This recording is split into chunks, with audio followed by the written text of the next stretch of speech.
The other day, a friend of mine asked me, Ashish, have you explored these areas in Victoria? I said, yes, but what made you ask? He said, look, these areas are high owner-occupier areas. There are schools in vicinity, there's supermarkets in vicinity, you have everything.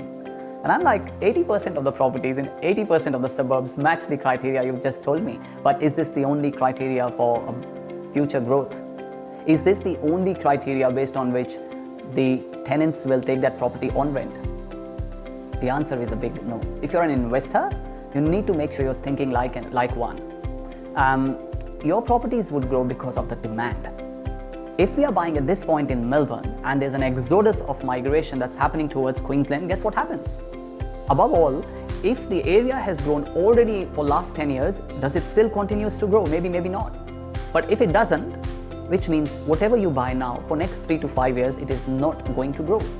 Which brings me to my point. You look at infrastructure, you look at supply, you look at what's hitting the market, you look at the yields, you look at the state in its cycle as to whether it would grow or not, and finally, you would look at the councils. So it's a tear-down approach.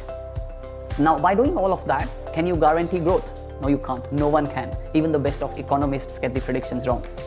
But what we are trying to do is, by following all of these set parameters, we are trying to make a decision based on all the information that's given to us. So it's an informed decision. Rather than simply buying where my friend is telling me to just because he stays in the area. That's not the only criteria of buying a property. So please do keep that in mind before taking advice from your friends and family.